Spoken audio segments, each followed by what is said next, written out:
In today's class, we'll be looking at the topic abstinence. Abstinence is one of the topics in our curriculum, which year 8 student is expected to have knowledge of. So at the course of this lesson, at the end of this lesson, we're expected to get acquainted with the word abstinence, to know what the meaning of abstinence. We should be able to list the types of abstinence.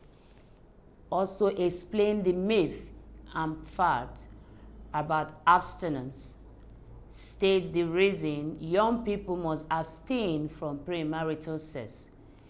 Also, we have to identify reasons why young people shouldn't engage in premarital sex, and those skills that we need or behaviors that promote abstinence.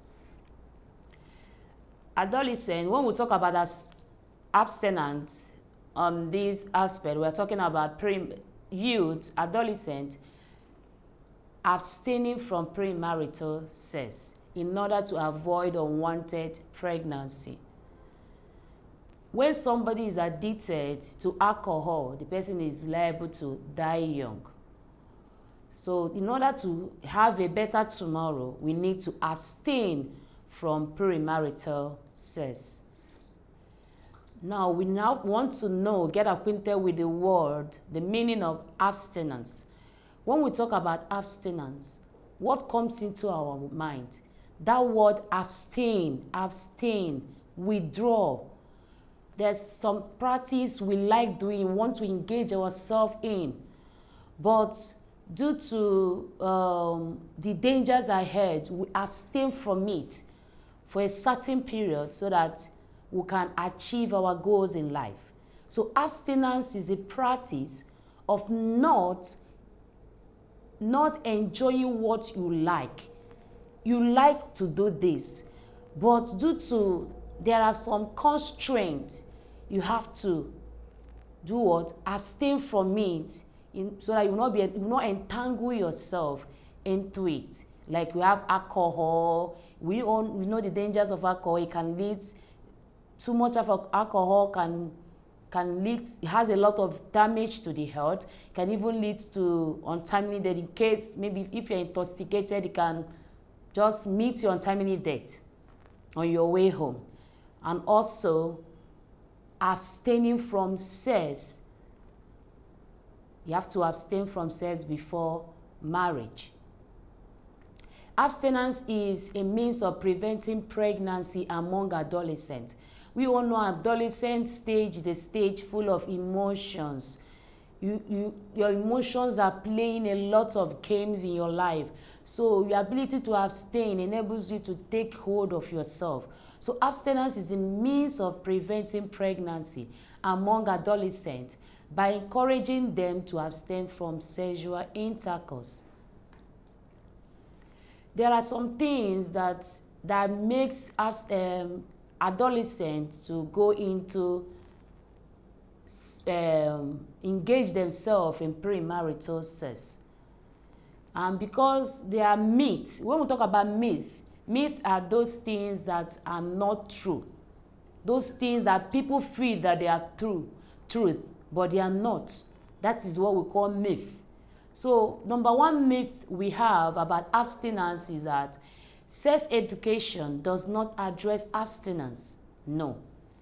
The fact remains that comprehensive sex education addresses abstinence. As you are learning now about abstinence, you are being educated. You are now acquainted with the word abstinence. It enables you to know the dangers that is attached to premarital sex. Sorry. Then we also have number two myth. Primary school pupils are too young to need information about sexual health. No. The fact remains that children also need to learn about all parts of their body.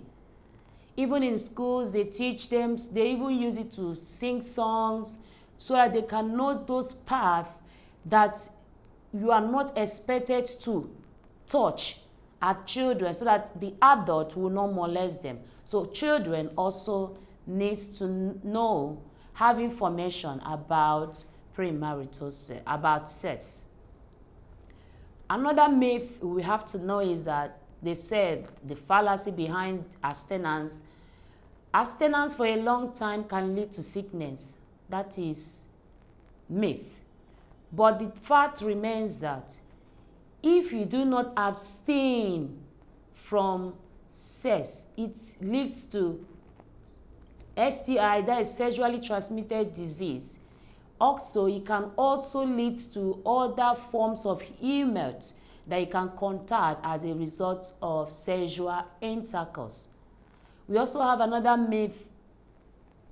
There must be premarital sex to know whether both of you love each other or not. These are what your peer groups pressured you into. Is not the fact. The fact remains that sex should be after marriage for you to regain your dignity and respect.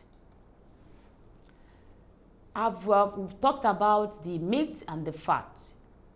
Now I want to know the types of abstinence. We have basically 3 types of abstinence. And these 3 types of abstinence, we have lifelong abstinence.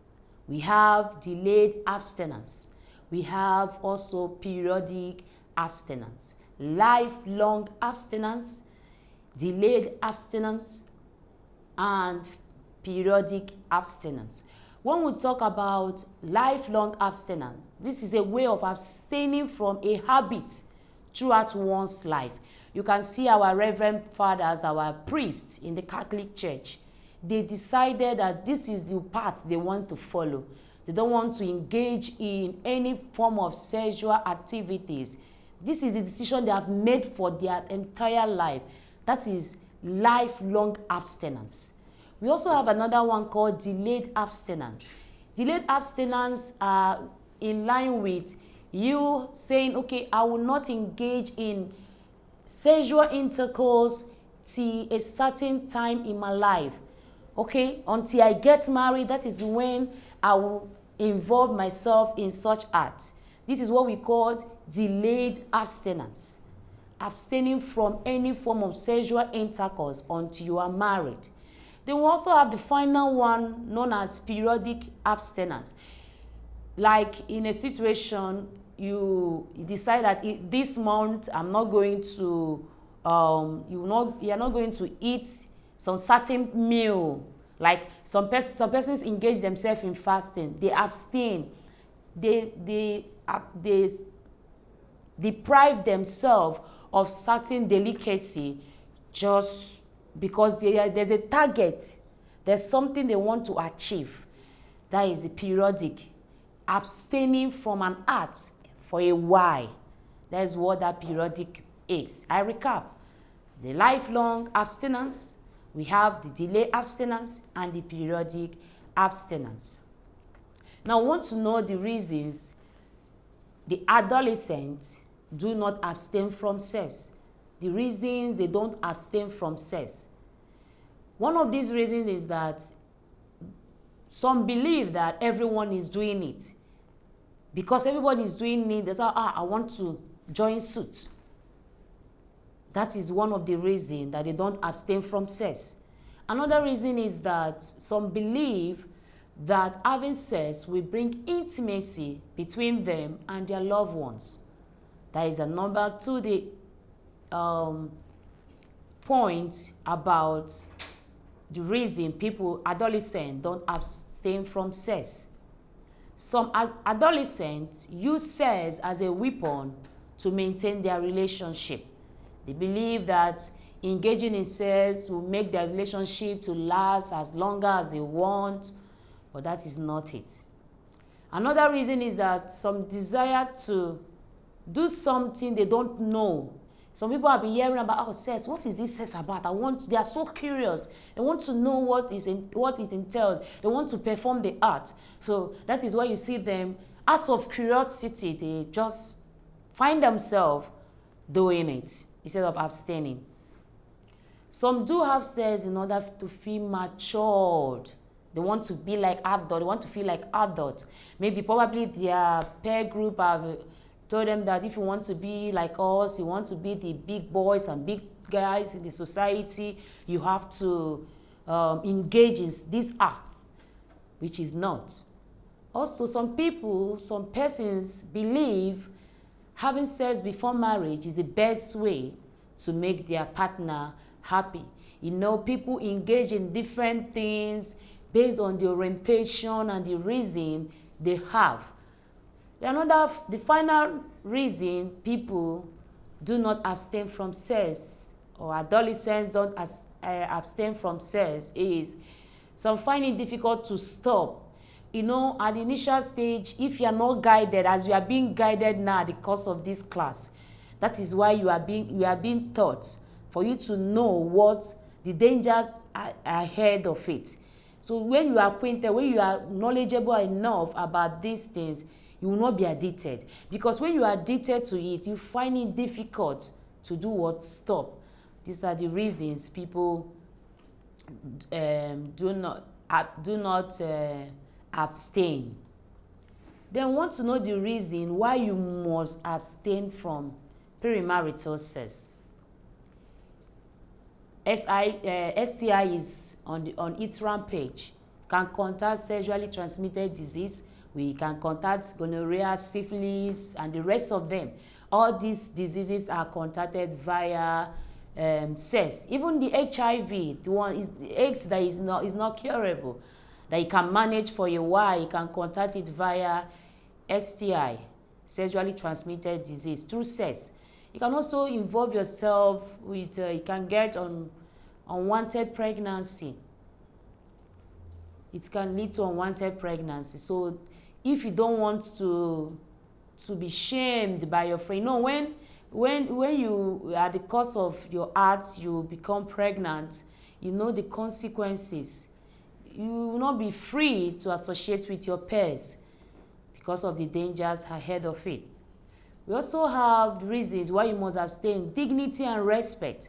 If you want to be respected, if you want to be referred to be a role model out there in the society, someone that people will look up to and say, yes, I like the lifestyle of this. I want to follow the lifestyle of this person. So this is the reason why you must abstain from premarital sex, to have a better future. Dignity and respect. People will respect you for that. That is the best decision you can make for yourself as an adolescent. The next one is, in order not to get hurt, people can toy with a lot of people's emotion. It will make you not to be focused in life. You'll just be going down the rain just because someone tampered with your emotion. You don't have focus anymore. You are always thinking deep in thought because of what you don't expect coming is what is coming to you. So in order not to get hurt, in order not to have you don't want to be emotionally down, you have to do what? Abstain from premarital sex. Another point is that in order for you to focus on your education, as you are growing up as a teenager, as a child, you have a focus, you have a dream you want to achieve in life. And this can be achieved via your education. And if you engage in if you engage in sexual intercourse, it can stop your career. That your dream, that point, that target, that point you want to get in life, that peak you want to get in life, you want to reach in life, you might not be able to get there because something has stopped you. It could be that you contacted one of the STI, it could be HIV/SU, or it could be that you are pregnant, you have to stay for complete 9 months, nurse your baby and the rest of them. Then your friends, your peers are ahead of you. So in order for you to stay focused, you have to do what? abstain from premarital sex. The last, which is not the least, religious and moral belief. You have, as a Christian, as believers, you have to. God kicked against sex before marriage. So you have to be on track or follow the commandment of God in order not to attract the wrath of God. Okay, want to know those skills that we need and behavior that promote abstinence, those things that will enable us to abstain effectively. We have parenting, good parenting. Our parents need to always know their children's mindset, their need. We need to be close. Everything shouldn't lie in the hand of the teachers. No, our parents have a major role to play in the life of our adolescents because their emotions are really playing a lot in their life. So you have to be there for them. Talk to them. They need someone to talk to. They need someone to mingle with. Be that person that the children need to be with. So good parenting promotes abstinence. Another point is public enlightenment. Massive campaign, talking to children, talking to adolescents on the dangers of sexual intercourse before marriage. The dangers are lying in it. We need to continue talking to them about that. Massive enlightenment. So we also have massive campaign, that is public enlightenment has to do with mass campaign on the issue of abstinence. We also have counseling, one-on-one counseling, talking to them about ethics, about their career, where you always engage these adolescents on their career, about their career goals, about etiquette, about the social issues and dangers in line with rape. You see that when they see that when they are being exposed to all these things, it will enable them to abstain because they have seen the dangers that is roaming ahead. We also have tangible reward. This one, adolescent love reward. When you tell them, okay, if you don't do this, if you don't involve yourself in this art till you are married, I will give you so gift. So they don't want to use ear to hear about the word reward. They want to get that gift, so they will be focused. So tangible reward is a behavior or a skill that promotes abstinence. Religious studies, educating our children in the ways of God, telling them the dangers, let them get acquainted with the word of God. With that, their spirit is elevated in the things of God. They will not be thinking the other way around. They will only be thinking on how to please God and how to please themselves and their parents, and not going into the aspect of sexual intercourse or engaging in other aspects like alcohols and the rest of them, being addicted to alcohol or smoking. So religious study helps to educate them in the things of God. Another thing is wise decision. It's only you that can take the decision for yourself. If you decide that the best decision a teenager or adolescent can take for him or herself is to abstain, because it will make you to achieve your target and goal in life. I believe you have learned a lot at the course of this lesson. You have learned that abstinence is you depriving yourself of what you enjoy doing. We looked at about the myths and the facts about abstinence, which we are told that some persons say children are not supposed to be enlightened on abstinence or to know about sex. No. Comprehensive education or children knowing about their parts enables them, parts of their body, enables them to know the areas people are not supposed to touch in their body.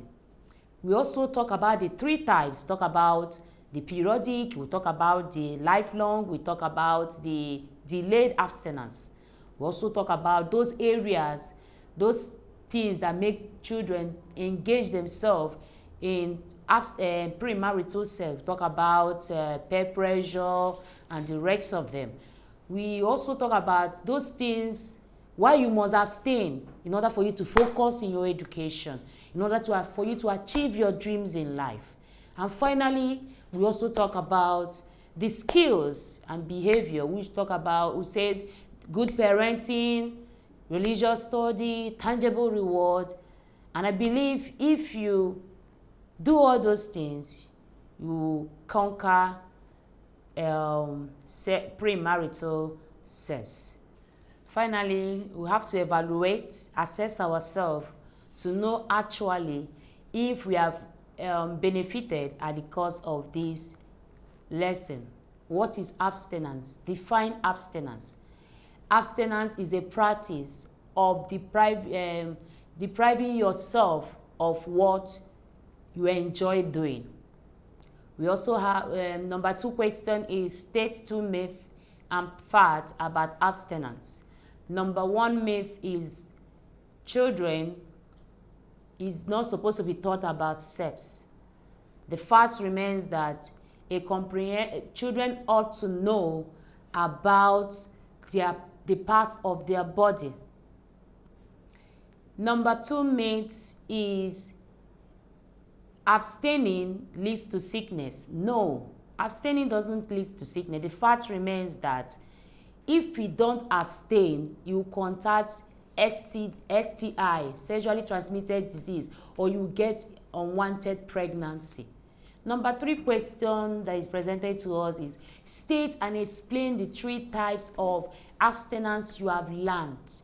Okay, we have the 3 types are the lifelong abstinence, periodic abstinence, and delay abstinence. When we talk about lifelong abstinence, is depriving yourself of what you enjoy doing for a long time, throughout your lifetime. A practice of depriving yourself of certainty throughout a life, a decision you have made. Like the priest in the Catholic Church, they deprive themselves of sex because that is a line they have decided to toe. We also have delayed abstinence. This has to do with not involving yourself in premarital sex until you are married. The last one there is periodic abstinence.